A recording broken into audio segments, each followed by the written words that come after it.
Akhirnya, satu hari yang kita semua boleh raikan tanpa mengira agama. Ia adalah Hari Unta Sedunia yang dikenali sebagai kapal padang pasir. Unta diraihkan kerana keupayaan luar biasa mereka. Boleh bertahan berhari-hari tanpa air menggunakan bonggol mereka sebagai simpanan tenaga apabila makanan sukar didapati. Malah bergantung pada bulu mata panjang dan kening lebat seperti supermodel untuk melindungi diri daripada ribut pasir di padang pasir. Bersempena dengan hari yang sangat penting ini, Universiti Sains dan Teknologi Raja Abdullah di Arab Saudi telah memperkenalkan sistem drone berkuasa AI baharu yang boleh mengenal pasti dan menjejak unta dari udara. Matlamatnya adalah untuk membantu penternak memantau kawanan mereka dengan lebih cekap, mengurangkan kos dan memelihara salah satu simbol identiti budaya yang paling ikonik di kerajaan itu.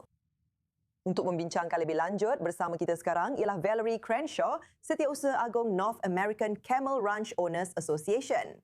Valerie, selamat Hari Unta. Terima kasih kerana bersama kami di E24 News English. Pertama sekali, bolehkah anda ceritakan sedikit tentang hari ini? Bagaimana ia bertujuan untuk menarik perhatian kepada spesies berpunuk ini? Selamat Hari Unta Sedunia juga kepada anda dan semua yang sedang menonton. Kami rasa setiap hari adalah Hari Unta Sedunia di rumah, tetapi kami gembira semua orang dapat merayakannya bersama kami hari ini. Ia adalah cuti yang bermula pada tahun 2009, jadi 15 tahun yang lalu, oleh seorang profesor, penyelidik, peminat unta, Dr. Rod Zick. Beliau berasal dari Pakistan, kini bekerja di Emiria Arab Bersatu.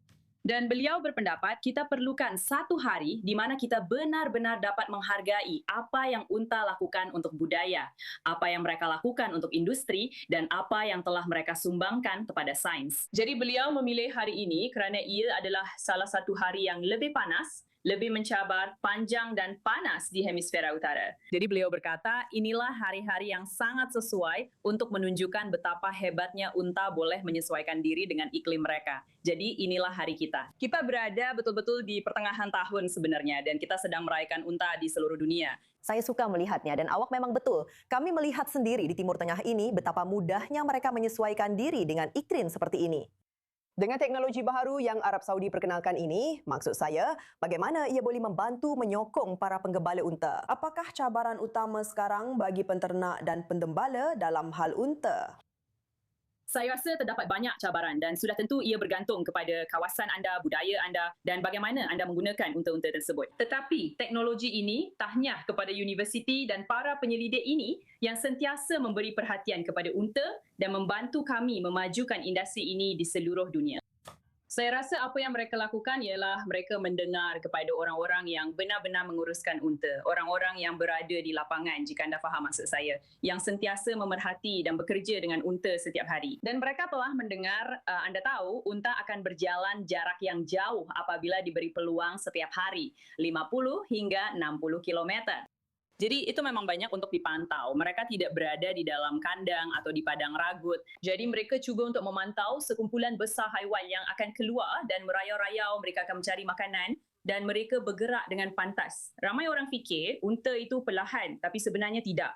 Mereka makan dengan agak cepat. Jadi teknologi ini benar-benar boleh membantu mereka menjejak haiwan mereka. Ya. Saya tidak fikir ia akan menggantikan pengembala unta yang berpengetahuan. Pengembala yang tahu tentang kumpulannya dan tahu keperluan serta personaliti setiap haiwan itu. Tetapi ia pasti boleh membantu orang itu atau kumpulan orang itu mencari haiwan mereka dan memastikan mereka selamat. Baiklah, awak sendiri memang seorang penggembala unta yang berpengetahuan. Bagi orang awam, apa yang awak rasa mereka paling salah faham tentang unta? Saya rasa awak sudah mulakan dengan idea. Adakah awak tahu betapa mudahnya mereka menyesuaikan diri? Di tempat saya tinggal, kami ada 4 musim dan orang ramai tidak faham bahawa unta dromedari yang mereka anggap sebagai haiwan padang pasir juga boleh hidup dalam salji, angin dan hujan. Jadi saya rasa idea tentang betapa mudahnya unta menyesuaikan diri dan bagaimana mereka boleh menghadapi keadaan yang sangat ekstrim mungkin tidak difahami oleh orang ramai. Orang dalam industri, mereka memang faham perkara ini. Kami melihat unta digunakan lebih banyak di sini, di Amerika Syarikat, di Amerika Utara. Kami juga melihat di beberapa bahagian Afrika, kumpulan tertentu dan kumpulan budaya beralih daripada lembu kepada unta kerana perubahan iklim, kerana keadaan kemarau. Unta bukan sahaja boleh bertahan dalam situasi tersebut, malah mereka boleh hidup dengan baik dalam keadaan di mana kebanyakan haiwan lain tidak dapat bertahan. Sungguh menakjubkan melihat apa yang haiwan-haiwan ini mampu lakukan. Valerie Crenshaw, selamat Hari Unta Sedunia. Terima kasih kerana bersama kami di i24 News English untuk memberi pencerahan kepada penonton kami tentang kepentingan spesies ini. Kami hargai kehadiran anda bersama kami di sini.